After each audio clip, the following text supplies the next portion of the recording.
Om Swastiastu. Assalamualaikum, salam sejahtera buat kita semuanya. Eh, yang kami hormati Ibu dosen Riana Dewi Kartika SEMM selaku pengampu dari mata kuliah Etika Bisnis. Kami dari kelompok F pada kesempatan kali ini akan mempresentasikan terkait dengan kasus dan Corporate Social Responsibility atau CSR dalam etika bisnis.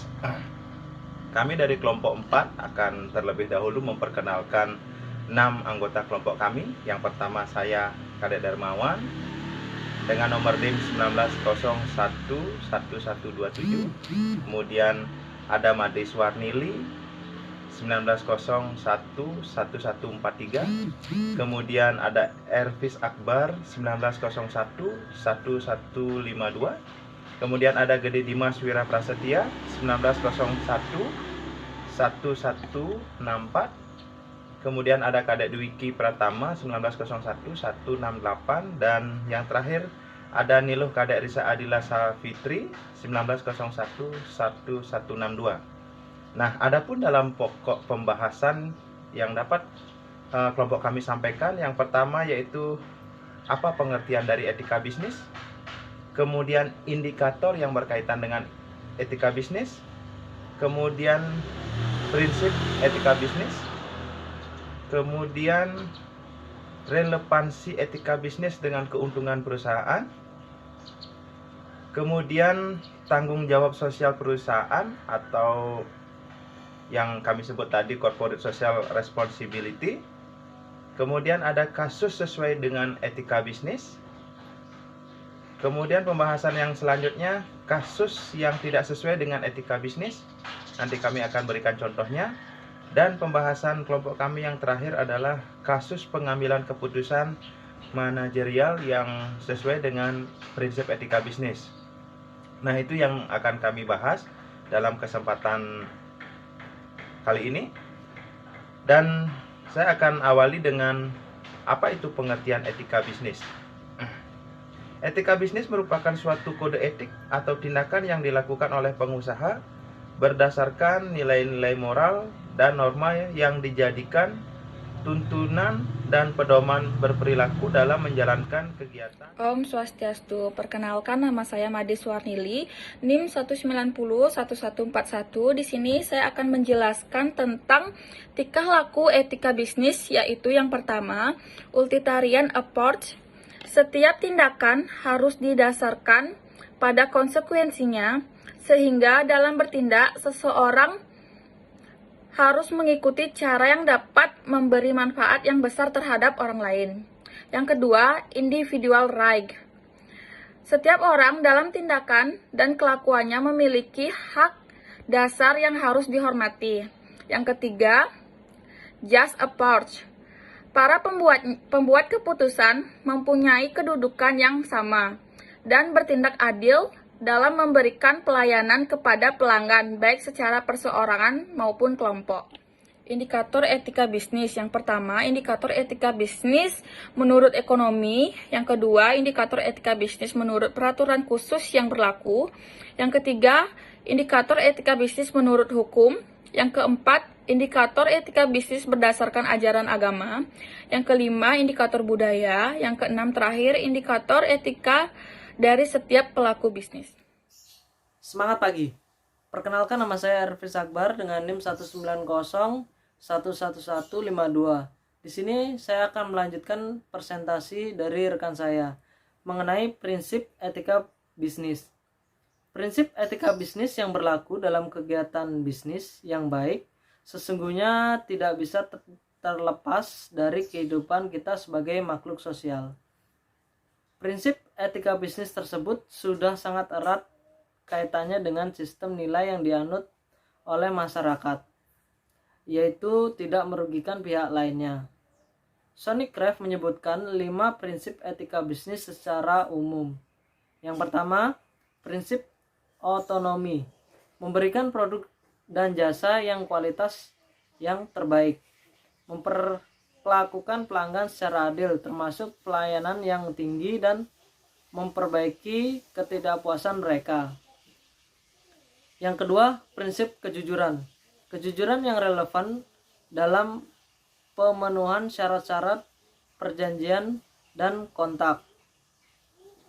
Pelaku bisnis di sini secara a priori saling percaya satu sama lain bahwa masing-masing pihak jujur melaksanakan janjinya. Kejujuran yang relevan dengan penawaran barang dan jasa dengan mutu dan harga yang baik, kepercayaan konsumen dan prinsip pokok dalam berbisnis. Yang ketiga, prinsip keadilan. Keadilan legal menyangkut hubungan antara individu atau kelompok masyarakat dengan negara. Semua pihak dijamin untuk mendapatkan perlakuan yang sama sesuai dengan hukum yang berlaku. Keadilan komunikatif menyangkut keadilan ini mengatur berhubung dengan adil antara orang satu dengan orang yang lainnya. Keadilan ini menyangkut hubungan vertikal antara negara dan warga negara dan hubungan horizontal antar warga negara. 4. Prinsip saling menguntungkan. Prinsip ini menuntut agar kita semua pihak berusaha untuk saling menguntungkan satu sama lainnya. Dalam dunia bisnis, prinsip ini menuntut persaingan bisnis yang melahirkan suatu win-win solution. Yang kelima, prinsip integritas moral. Prinsip integritas moral dihayati sebagai tuntutan internal dalam diri pelaku bisnis agar tetap menjaga nama baiknya dan nama perusahaan. Prinsip ini mengandung sebuah moral yang berlaku bagi pelaku bisnis dan perusahaannya untuk berbisnis sedemikian agar tetap menjadi yang paling unggul dan tetap dapat dipercaya. Om Swastiastu. Perkenalkan, nama saya Igede Dimajura Prasetya. Di sini saya akan menjelaskan relevansi etika bisnis dengan keuntungan perusahaan. Bisnis adalah kegiatan ekonomi yang terjadi dalam kegiatan ini adalah tukar menukar, jual beli, memproduksi atau memasarkan, bekerja dan memperkerjakan serta interaksi manusiawi lainnya dengan tujuan memperoleh keuntungan. Tujuan utama bisnis adalah mengejar keuntungan setinggi-tingginya, namun tenaga yang profesional tidak hanya didasarkan pada keahlian dan keterampilan saja. Lalu, apakah relevansi antara etika bisnis dengan memperoleh keuntungan sebagai tujuan dari bisnis? Relevansi. Sony kerap menyatakan etika bisnis justru hanya memiliki relevansi bagi para pelaku bisnis yang mengizinkan bisnisnya sukses dan bertahan lama. Etika bisnis sulit memiliki relevansi bagi para pelaku bisnis yang hanya berpikir tentang bisnis hari ini dan keuntungan sesaat. Bisnis modern saat ini adalah bisnis yang diwarnai oleh persaingan berdasarkan kekuatan objektifnya. Kekuatan objektif itu mencakup dua hal. Yang paling pokok yaitu modal dan tenaga. Modal yang besar saja tidak cukup memadai dan tenaga profesional juga tidak kalah penting akan menentukan kekuatan, manajemen, dan profesionalisme suatu perusahaan. Om Swastiastu. Baik, perkenalkan, nama saya Kadek Dwiki Pratama dengan NIM 190111168. Baik, di sini saya akan memaparkan tentang tanggung jawab sosial perusahaan, corporate social responsibility. Tanggung jawab sosial perusahaan atau Corporate Social Responsibility atau CSR adalah suatu bentuk tanggung jawab organisasi atau perusahaan terhadap konsumennya, karyawan, pemegang saham, komunitas, dan lingkungan dalam segala aspek operasional perusahaan. Corporate Social Responsibility merupakan fenomena strategi perusahaan yang mengakomodasi kebutuhan dan kepentingan stakeholder. CSR dapat dikatakan sebagai kontribusi perusahaan terhadap tujuan pembangunan berkelanjutan, di mana suatu organisasi dalam melaksanakan aktivitas harus mendasarkan keputusan tidak semata berdasarkan hasil dan keuntungan yang akan diperoleh, melainkan juga harus melihat dampak sosial dan lingkungan yang timbul baik untuk jangka pendek maupun jangka panjang. CSR akan menjadi strategi bisnis yang dalam perusahaan untuk menjaga atau meningkatkan daya saing melalui reputasi dan kesetiaan merek produk atau loyal. Setiap perusahaan yang memproduksi barang dan jasa harus bertanggung jawab penuh terhadap dampak buruk yang ditimbulkan terhadap lingkungan. Jadi harus memperhatikan dan menjaga lingkungan dari dampak buruk yang ditimbulkan dari proses perusahaan dan kegiatannya. Seperti beberapa pusat pembelanjaan yang telah menggunakan kantong yang mudah terurai dan menyerukan Go Green. Contoh kasus pertama, tanggung jawab sosial yang dilakukan oleh salah satu perusahaan rokok terkenal di Indonesia, yaitu PT Jarum Group, yang telah mendirikan beberapa foundation yang menangani masalah pendidikan dan memberikan beasiswa kepada siswa dan siswi berprestasi. Mendirikan beberapa fasilitas sarana olahraga, ini adalah contoh nyata dari tanggung jawab sosial dari sebuah perusahaan. Corporate Social Responsibility terhadap masyarakat. Hal ini dilakukan perusahaan sebenarnya untuk menjaga keuntungan jangka panjang dari perusahaan itu sendiri. Seperti perusahaannya lebih dikenal oleh masyarakat luas karena mereka memperkerjakan masyarakat sekitar. Dikenal karena perusahaan tersebut ramah lingkungan dan juga dikenal karena memberi sumbangsihnya. Baik, terima kasih. Perkenalkan, nama saya Nuka dari Sanasa Fitri dengan NIM 1901116. Yang pertama, saya akan sedikit memaparkan tentang kasus yang sesuai dengan prinsip etika bisnis. Setiap perusahaan yang memproduksi barang atau jasa harus bertanggung jawab penuh terhadap lingkungan sekitar yang memberikan dampak buruk atau yang ditimbulkan terhadap lingkungan tersebut.